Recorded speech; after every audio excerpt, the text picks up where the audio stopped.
So just to touch on labral tears, so there's a labrum in the shoulder and there's labrum in the hip. That's probably the more common ones people talk about. And so the labrum in the shoulder surrounds the socket portion of the shoulder, ball and socket joint, and it helps with stability and a lot of important ligaments attached to it. And a lot of athletes tear their labrum. It's really more of a condition of younger people than older people. Older people will have degeneration of the labrum.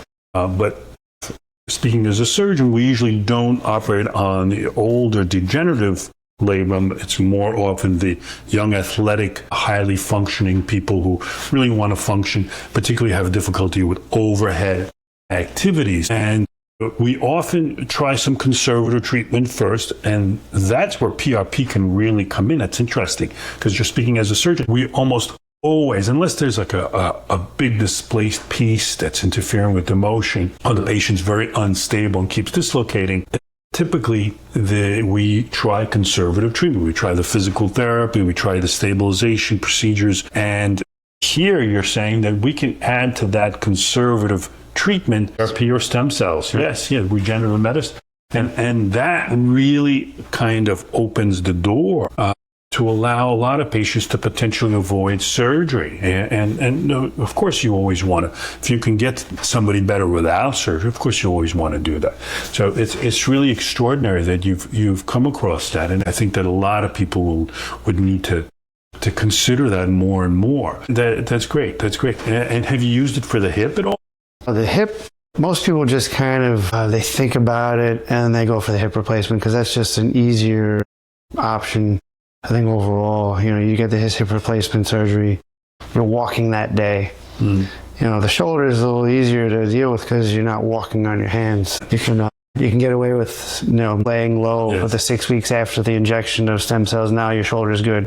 The hip, most people don't want to use crutches and do what you really need to do to make the stem cells, optimally work, which is pretty much non-weight bearing or minimal action for 4 to 6 weeks with the hip.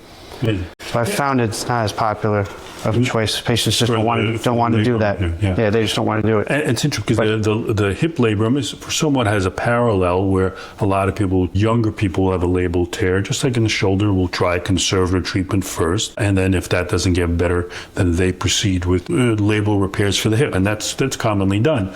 But again, it may be an option. The stem cells, as far as trying that, in adding it to your tools in the conservative treatment options. It's interesting. We use PRP very frequently for people who want to kind of increase their chances of healing after surgery. We use it for rotator cuff repairs. We've used it for labral repairs, even for meniscus repairs. Have you used it for the meniscus? Oh, yeah. Have. Yeah, so a meniscus, same concept. It's a huge weight-bearing joint is the knee.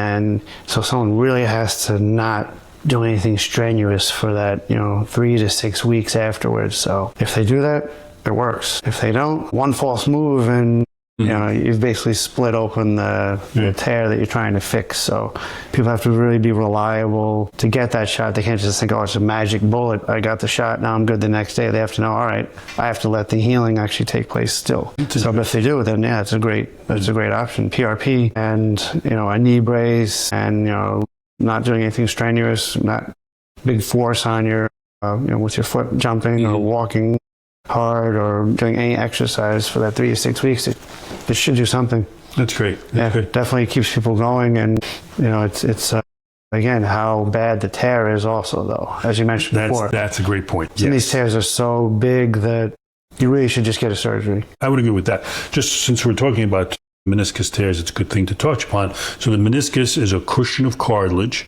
between the two major bones in the knee. And it protects the lining of the bones, which is covered with like an eggshell layer of cartilage called articular cartilage. And that meniscus gives that cushion. It also gives a certain level of stability. And you can tear the meniscus usually 2 different ways. Trauma, which is usually the younger patients, athletic patients. But of course, as you get older, you can certainly tear your meniscus from trauma as well. And then there's some people who tear their meniscus with no trauma at all. All of a sudden, they feel a sudden pop in their knee or gradual progression of pain in the knee. That's called a degenerative meniscus tear. And as far as just, again, speaking on the surgery end, so it's an interesting way to complement each other. Typically for us, if we see a traumatic tear, particularly if the patient is unable to straighten the knee, that's absolutely an indication for surgery because that piece is displaced and interfering with the mobility. Or even if the piece is displaced but not interfering with the motion, more often than not, those patients would need an operation to fix that piece because the PRP or the stem cell, whatever you do, is not going to interfere. The other thing is that when people tear their meniscus, if it's not repaired, especially at a young age, it may cause the arthritis to progress very quickly.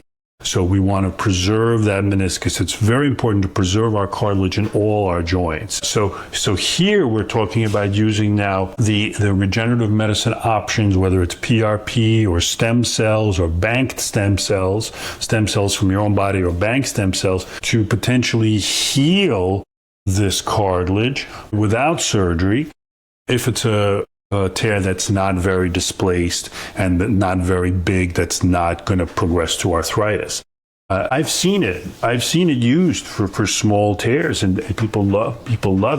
People love it. Yeah. Even going back to the meniscus and all the options we discussed earlier, I've seen people with just the prolotherapy, mannitol injection, heal a meniscus tear. Yeah, that's extraordinary. You'll see a follow-up MRI and it's just not there anymore. That's really extraordinary. It's amazing how regenerative medicine is really kind of pushing medicine to the point where it's going back. It's going back to our own bodies. It's going back to our own bodies to allow it to heal instead of relying on all this extra unnecessary and potentially invasive procedures where you can go back to use your own body to heal. And that kind of expands to what's going on now in the holistic world in medicine, where a lot of people are choosing to find ways to improve their immune system to heal their bodies instead of choosing other medications.